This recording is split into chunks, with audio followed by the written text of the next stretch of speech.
السلام علیکم جی، کیسے ہیں میرے تمام بہن بھائی دیکھنے اور سننے والے؟ آپ سب لوگوں کو میری طرف سے صبح کا سلام جی۔ اور جمعرات ہے آج آپ کو یہ ولاگ ملے گا انشاءاللہ۔ ابھی میں اس کو تیار کر رہی ہوں آپ لوگوں کے لیے، تو آج انشاءاللہ محفل بھی ہوگی درود پاک کی، جس طرح سے آپ لوگوں کو بتایا تھا پہلے میں نے سٹارٹنگ میں کہ یہاں مدرسہ ہے ہمارے پاس، اور جمعرات کی شام کو ہم لوگ عصر کے بعد وہاں پر درود پاک کی محفل رکھتے ہیں۔ جتنے بھی میرے بہن بھائی، میرے سننے والے، دیکھنے والے ہم سے جو محبت کرتے ہیں، بہت پیار کرتے ہیں، آپ لوگ بہت شکریہ جی۔ جن کے نام مجھے یاد ہیں انشاءاللہ دعاؤں میں ان کو ضرور یاد رکھوں گی، اور جن کے نام مجھے یاد نہیں ہے تو پلیز آپ لوگ مجھے دوبارہ سے کمنٹ کر کے یاد دہانی کرا دیجیے گا، کیونکہ پھر جو چیز نوٹ نہیں ہوتی وہ پھر ذہن سے نکل جاتی ہے۔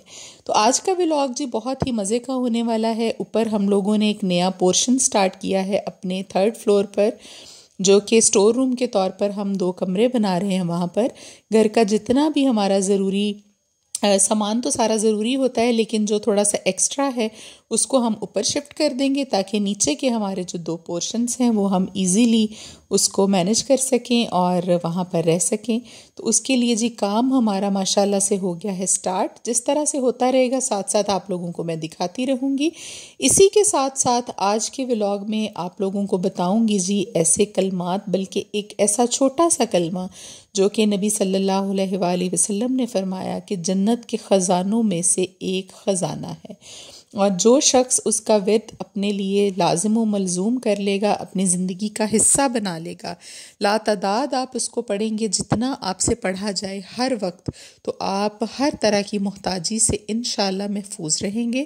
اور جو کلمہ ہو ہی جنت کے خزانوں میں سے کوئی خزانہ، تو آپ خود دیکھیے کہ پھر آپ دنیا کے خزانے اس کے سامنے کیا معنی رکھتے ہیں، اور آپ کو کس چیز کی کمی جو ہے وہ رہ جائے گی۔ اس سے ریلیٹڈ ایک بہت ہی خوبصورت واقعہ بھی ہے، وہ بھی میں آپ لوگوں کے ساتھ شیئر کروں گی اس کلمے کے حوالے سے ہی، اور ساتھ آپ کو اپنا ذاتی تجربہ بھی بتاؤں گی کہ 0 سے لے کر لاکھوں تک کا سفر، کروڑوں تک کا سفر، اور اللہ تعالیٰ نے جو تمام نعمتیں عطا کیں اس کی سب سے بڑی وجہ جو میں نے خود دیکھی اور آزمائی اپنی زندگی کے اوپر، وہ بھی آپ لوگوں کے ساتھ شیئر کروں گی، تاکہ آپ لوگوں کا بھی بھلا ہو جائے۔ اور خاص طور پر میرے وہ بہن بھائی جو بہت ہی زیادہ اس بات کی شکایت کرتے ہیں، وظیفے تو میں آپ کو اس حوالے سے بتاتی ہی رہتی ہوں کہ رزق کی فراوانی نہیں ہے، رزق کی تنگی ہے آپ کے ہاں، تو اس میں پھر آپ جب اس عمل پر عمل کرنا شروع کر دیں گے تو انشاءاللہ ضرور آپ کو فائدہ ہوگا۔ تو سب سے پہلے میں آپ کو وہ کلمہ ہی بتا دیتی ہوں۔ گھر کی روٹین تو آپ لوگ ساتھ ساتھ دیکھتے ہی رہیں گے، وہی کام ہیں جی، بچے ہیں، وہی روٹین ہے، اسکول جانا، اسکول سے آنا، فاطمہ کے پیپرز ہو رہے ہیں، کافی جلدی آ جاتی ہے گھر، 11 بجے ہی تقریباً، اور 9 بجے اب اسکول لگتا ہے۔ تو سردی کافی بڑھ گئی ہے جی، اور دھوپ میں بیٹھنے کو دل چاہتا ہے۔ آپ لوگوں کے ہاں بھی سردی کی صورتحال کچھ ایسی ہی ہوگی، کیونکہ پنجاب میں تو اب سردی جو ہے وہ کافی بڑھ گئی ہے۔ باقی کے جو صوبے ہیں ان کے بارے میں کچھ کہہ نہیں سکتے، جس طرح سے سندھ میں ہی تھوڑی کم سردی ہوتی ہے، باقی تو آپ کو پتہ ہے کہ ہمارے پنجاب سے بھی زیادہ سردی پڑتی ہے۔ تو کلمے کی بات کر رہی تھی جی میں، تو وہ کلمہ بہت ہی آسان، جس کا ورد آپ کو کرنا بہت ہی ایزی لگتا ہے، احتیاطاً آپ کو بتانے کے ساتھ ساتھ آپ کی اسکرین پر بھی ڈال دیا ہے تاکہ آپ کو سمجھنے میں آسانی ہو۔ تو کلمہ ہے جی وہ لا حول ولا قوۃ الا باللہ العلی العظیم۔ تو یہ وہ ایک چھوٹا سا ایسا کلمہ ہے جو کہ نبی صلی اللہ علیہ وآلہ وسلم نے فرمایا کہ جنت کے خزانوں میں سے ایک خزانہ ہے۔ اس کے بارے میں ایک چھوٹا سا واقعہ ہے، میں آپ لوگوں کے ساتھ شیئر کرتی چلوں۔ پہلے یہ بتا دوں کہ آپ لوگوں نے اس کو اپنی زندگی کا حصہ بنانا ہے، اور لا تعداد مرتبہ وضو میں ہوں یا آپ وضو میں نہ ہوں، آپ کی زبان جو ہے وہ ہمیشہ پاک ہے۔ اللہ کی حمد و ثنا کرنے میں کوئی ممانعت نہیں، ہاں سوائے جب آپ پاک حالت میں نہیں تو آپ نماز کے لیے کھڑے نہیں ہو سکتے، اور آپ روزہ نہیں رکھ سکتے، اور آپ قرآن مجید کو جو ہے وہ ہاتھ نہیں لگا سکتے۔ زبانی اگر آپ اس کو پڑھنا چاہیں تو بے شک اس کے بارے میں کوئی ممانعت نہیں، کوئی بھی دعا، کوئی بھی کلمہ آپ پاکی اور ناپاکی کی حالت میں پڑھ سکتے ہیں، اس کے بارے میں یہی شرعی حکم ہے۔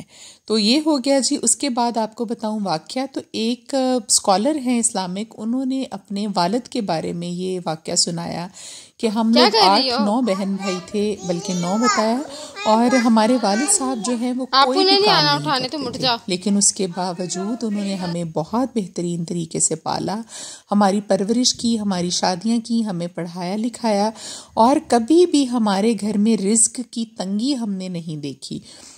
وہ کہتے ہیں جی میں نے اپنے والد صاحب سے پوچھا ایک مرتبہ کہ والد محترم آپ کوئی کام نہیں کرتے، آپ کو کبھی کسی کام کرنے کی حاجت طلب نہیں ہوئی، یا آپ نے کبھی یہ سوچا نہیں کہ آپ کو کوئی کام کرنا چاہیے؟ تو انہوں نے کہا جی پہلے میں بہت سوچتا تھا بیٹا کہ میں کوئی کام کروں، ہر وقت میرے ذہن پر یہی بات سوار رہتی تھی، کسی نہ کسی کام میں الجھا رہتا تھا۔ اس کے ساتھ ہی کسی بزرگ نے ان کو بتایا کہ لا حول ولا قوت الا باللہ العلی العظیم کا ورد کریں، تو وہ بزرگ جو تھے اسلامک اسکالر کے والد، وہ بہت زیادہ جو ہے تعداد میں اس کلمے کا ورد ہر وقت کرتے رہتے تھے۔ پھر وہ بتاتے ہیں کہ رات کو مجھے ایک خواب آیا ایک مرتبہ، اور خواب میں نے یہ دیکھا کہ میں جنت کی سیر کر رہا ہوں، اور وہاں پر ایک بہت بڑا خزانہ جو ہے وہ مجھے دکھایا گیا اللہ تعالیٰ کی طرف سے، جو کہ میرے لیے مختص تھا۔ میں نے وہ دیکھا، تو جب سے میں نے وہ خواب دیکھا ہے مجھے کسی بھی طرح کے کام کرنے کی کوئی حاجت کبھی دل میں محسوس ہی نہیں ہوئی۔ تو میں نے سوچ لیا کہ جب جنت میں میرے لیے اللہ تعالیٰ نے اتنا بڑا خزانہ جو ہے وہ مختص کر دیا ہے، تو اس کا کچھ نہ کچھ حصہ یقیناً وہ زندگی میں بھی میرے لیے ضرور بھیجیں گے۔ اور کس طرح سے رزق آتا ہے مجھے نہیں پتہ، لیکن دیکھیں کہ میرے گھر کے تمام معاملات جو ہیں وہ اتنی ہی تھوڑی سی زمین جو ان کے پاس تھی جس کی کاشت وہ کرتے تھے، اس کے ساتھ ہی انشاءاللہ برکت ہو گئی، اور بہت زیادہ اچھا ان کا گزارا ہونے لگا۔ تو یہ ایسی ایک بات ہے آپ لوگوں کو اس لیے بتائی ہے کہ یہ کلمہ جو ہے بہت ہی ماشاءاللہ سے ہیوی ہے، آپ کے جتنے بھی مالی مسائل ہیں، پریشانیاں ہیں، ان کے لیے۔ تو جب جنت کا خزانہ آپ کو کہیں مل جائے تو پھر دنیاوی خزانے تو اس کے نزدیک کیا ہی بات رکھتے ہوں گے، آپ خود سمجھدار ہیں ماشاءاللہ سے۔ تو یہ ہو گیا۔ دوسرا آپ لوگوں کے ساتھ میں نے اپنا ایک ذاتی تجربہ جو ہے وہ شیئر کرنا تھا، اور وہ یہ بتانا تھا کہ حالات بالکل اس طرح سے نہیں تھے جس طرح سے اللہ کا کرم اب ہے، اور بہت زیادہ اللہ کی مہربانی ہے، جتنا بھی شکر ادا کریں اس کا کم ہے۔ اس کے لیے سب سے پہلے تو آپ نے نماز کا دامن کبھی بھی ہاتھ سے نہیں چھوڑنا۔ یہ نہیں کہ صرف خود آپ نماز پڑھیں، بلکہ آپ کے گھر میں جتنے بھی افراد ہوں، خواہ وہ آپ کے ملازم ہوں، آپ کے بڑے ہوں، آپ سے چھوٹے ہوں، آپ سب کو اس بات کی ترغیب دیں کہ وہ نماز ادا کریں، کیونکہ اللہ تعالیٰ فرماتے ہیں کہ جس شخص نے میری نماز کی فکر جو ہے وہ چھوڑ دی، میں نے اس شخص کی فکر جو ہے وہ چھوڑ دی۔ تو یہ اللہ کا فرمان ہے، اس میں بالکل حقیقت اور سچ پر مبنی ہے۔ تو لہٰذا آپ کو نماز کی پابندی جو ہے جب آپ کریں گے تو باقی بہت سارے مسائل جو ہیں آپ ویسے ہی اللہ کے سپرد کر دیتے ہیں، اور آپ کا توکل جو ہے اللہ پر وہ بہت زیادہ بڑھ جاتا ہے۔ تو یہ ایمان کی بہت ہی مضبوط نشانی ہے کہ آپ اللہ پر اپنا توکل رکھتے ہیں اور اسی کو اپنا کارساز بناتے ہیں اپنے ہر کام کے لیے، اور بے شک اللہ ہی بہترین کارساز ہے۔ تو یہ ہو گیا جی بات۔ اچھا، اب میں آپ کو بتاتی ہوں وہ طریقہ جو میں نے اپنایا 2014 سے لے کر آنورڈز، 15 سے آپ کہہ لیں آنورڈز، اور اس نے مجھے کتنا فائدہ دیا۔ بالکل حقیقت بات ہے، آپ یہ مت سمجھیے گا کہ میں ویوز کے لیے یا آپ لوگوں کو کوئی غلط بیانی کر رہی ہوں آپ کے ساتھ، بلکہ ایک اچھا مشورہ ہے کہ میرے تمام بہن بھائی بھی جو مالی مسائل کا خاص طور پر جس کا شکار ہیں، وہ لوگ بھی پراسپیرس ہو جائیں، وہ لوگ بھی سکسیسفل ہو جائیں، ان کے لیے بھی اللہ تعالیٰ اپنے رزق کے دروازے کھول دے۔ آمین ثم آمین۔ تو وہ طریقہ یہ ہے کہ جی میرے والد صاحب کی جو ڈیتھ ہے وہ 2014 میں ہوئی، اور اکتوبر میں۔ اس کے بعد ویسے ہی میرا ذہن جو ہے وہ بہت پریشان رہنا شروع ہو گیا، کیونکہ حالات کچھ اس طرح سے تھے کہ ہسبینڈ اس وقت میرے جیل میں تھے، کسی ایک ناکردہ گناہ میں پھنس گئے، بہت ہی زیادہ مصیبت آ گئی، نوکری چلی گئی ان کی، گھر بار بس سب کچھ بکھر گیا، بچے میرے پاس تھے نہیں، ایک والد صاحب کا سہارا تھا بہت سارا، وہ بھی اللہ تعالیٰ نے چھین لیا، اور اچانک 15-20 دن میں ان کی ڈیتھ ہو گئی۔ تو اس کے بعد ذہن جو ہے وہ بہت ہی زیادہ پریشان رہتا تھا۔ تو اسی طرح سے میں اپنے ہسبینڈ سے ملنے اکثر جیل میں جایا کرتی تھی۔ ایک اللہ کا کوئی نیک بندہ آپ کہہ لیں مجھے ملا، جس نے مجھے ایک مشورہ دیا کہ آپ نے یہ کرنا ہے کہ آپ ہر جمعرات کے دن یا جمعے کے دن جمعرات کو آپ عصر کے ٹائم کے بعد مغرب کے وقت سے لے کر جمعے کی مغرب تک آپ کے پاس وقت ہوتا ہے. آپ جمعرات کو یا جمعے کو حسب توفیق اپنے والد محترم جو کہ دنیا سے جا چکے ہیں ان کے لیے، اور اپنی والدہ آپ کی جو بے شک زندہ اور حیات میں ہے ان کے لیے بھی حسب توفیق کچھ نہ کچھ صدقہ جو ہے وہ ضرور کر دیا کریں. ان کی اس بات پہ میں نے عمل کیا، اور آپ یقین کریں کہ آج 2024 ہے، 10 سال ہونے آئے ہیں اس بات کو.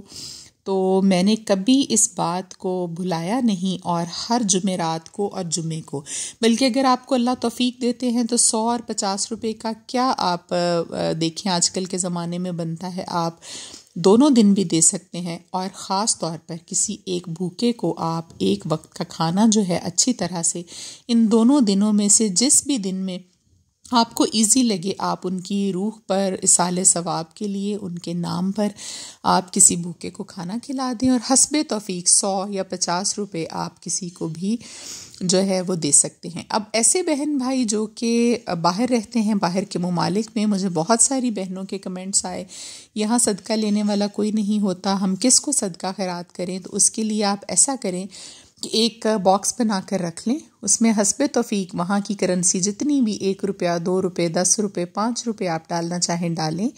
جب آپ کے پاس وہ سارے اکٹھے ہو جائیں، آپ ان کے نام کا صدقہ نکال رہی ہیں، اس کا ثواب ان کو اسی وقت پہنچنا شروع ہو جائے گا. آپ لوگ یہ مت دیکھیے کہ یہ چیز ممکن ہے، یہ چیز ممکن نہیں ہے. اللہ تعالیٰ کے لیے کچھ بھی ناممکن نہیں. آپ نے وہ نکال کر رکھتے جانا ہے. سال بعد 2 سال بعد جب بھی آپ کا اپنے ملک میں چکر لگے، یا کسی ایسے بندے کے تھرو آپ بھیج سکتے ہیں، اگر ایسا بھی ممکن نہیں، کسی مدرسے کو، کسی مسجد کو، کسی ضرورت مند کو آپ وہ صدقہ جو ہے وہ سال بعد دے دیں، 2 سال کے بعد اس کے اکاؤنٹ میں بھجوا دیں. سب سے پہلے آپ کو میں بتا دوں کہ اگر آپ کے رشتہ داروں میں، عزیزوں میں کوئی بھی مستحق ہے تو باہر کسی کو بھی صدقہ دینے کی ضرورت نہیں. سب سے پہلے آپ اس کو صدقہ دیں، اس کا آپ کو ڈبل ثواب ہوگا. تو یہ جب سے میں نے کرنا شروع کیا جی، آپ یقین کیجئے کہ زندگی نے ایسا پلٹا کھایا، حالات اس طرح سے بدلے، اللہ تعالیٰ نے رزق کہاں سے دینا شروع کیا یہ اللہ ہی جانتا ہے. اور میرے پاس کبھی بھی پیسے کی کوئی کمی الحمدللہ اس کے بعد نہیں آئی. تو یہ ایک بہت بڑی بات ہے کہ جب آپ اپنے والدین کے لیے کوئی بھی نیکی کرتے ہیں ان کو پہنچتی ہے. اور عالم برزخ جہاں پر روحیں جو ہیں وہ رہتی ہیں، کہا جاتا ہے، یہ حدیث نبوی صلی اللہ علیہ وآلہ وسلم سے بھی یہ مستند روایات پائی جاتی ہیں، اور بھی بہت ساری جگہوں پر یہ علماء کرام نے بھی لکھا کہ وہاں پر ان لوگوں کا سٹیٹس جو ہے وہ بھی آپ کی اولاد جو ہے اس کے بھیجے ہوئے اعمال کی وجہ سے وہاں عالم برزخ میں بھی روحوں کا سٹیٹس جو ہے وہ چینج کر دیا جاتا ہے. اللہ تعالیٰ جب ان کے لیے آسانی پیدا کرتے ہیں، ان کو وہاں اعلیٰ درجہ عطا کرتے ہیں، تو پھر وہ باقاعدہ پوچھتے ہیں کہ اللہ اب تو میں مر گیا، میں نے کون سی ایسی نیکی کی ہے ابھی جس کی وجہ سے میرا سٹیٹس جو ہے وہ تبدیل ہوا، مجھ پر آسانی ہوئی اور آپ نے مجھے بہتر کر دیا درجہ. تو اللہ تعالیٰ فرمائیں گے کہ تیری اولاد نے تیرے لیے جو نیکی بھیجی اور تیرے لیے جو صدقہ خیرات کیا وہ یہ اس کا صلہ ہے. تو یہاں سے آپ یہ دیکھیے کہ یہ صلہ ان کو اسی وقت ملنا شروع ہو جاتا ہے جب آپ اپنے ہاتھ سے کوئی چیز ان کے نام کی دیتے ہیں. اور بہترین صدقہ جو ہے نبی صلی اللہ علیہ وآلہ وسلم نے فرمایا وہ ہے کسی بھوکے کو کھانا کھلانا. یہ تمام چیزیں ہو گئیں جی. اور یہ جمعرات لاسٹ کا میں نے کیا ہوا تھا، یہ پنجتن پاک کے نام کا جو دیا ہم جلاتے ہیں، آپ لوگوں نے پہلے بھی دیکھا ہوگا ہماری ویڈیوز میں. تو یہ وہ تھا جی. لاہور بھی میں گھوم پھر کر آ گئی اور آپ کے ساتھ باتیں بھی ہو گئیں. ابھی آ کر ہم فش فرائی کرنے لگے تھے اپنی ہاٹ پلیٹ پر، کھانا کھائیں گے جی اور بچوں کو کھلائیں گے. اس کے بعد کچن کا تھوڑا سا کام میں خود دیکھتی ہوں شام کو، رات کو سونے سے پہلے، کہ صفائی ستھرائی کا خیال جو ہے وہ بھی ہمیں ساتھ ساتھ رکھنا ہوتا ہے. تو یہ 2 چیزوں پر آپ عمل کریں جی. لا حول ولا قوۃ الا باللہ العلی العظیم کو اپنی زندگی کا حصہ بنائیے. اور آپ کے والدین بے شک وہ حیات ہوں تب بھی آپ ان کے نام کا صدقہ جو ہے آج سے ہی شروع کر سکتے ہیں. تو وہ آپ کیجئے تو انشاءاللہ حالات ضرور بدلیں گے. اور ماں باپ کی دعائیں تو مرنے کے بعد بھی میرے خیال میں آپ کے ساتھ ہمیشہ موجود رہتی ہیں. تو یہ تھا جی آج کا ولاگ. امید ہے اچھا لگا ہوگا. اچھا لگے تو کمنٹ کر کے بتائیے گا. نئے دیکھنے والے لوگ چینل کو سبسکرائب کیجئے گا. پھر انشاءاللہ آپ سے ملاقات ہوگی جی. اپنا بہت سارا خیال رکھیے گا. اللہ حافظ.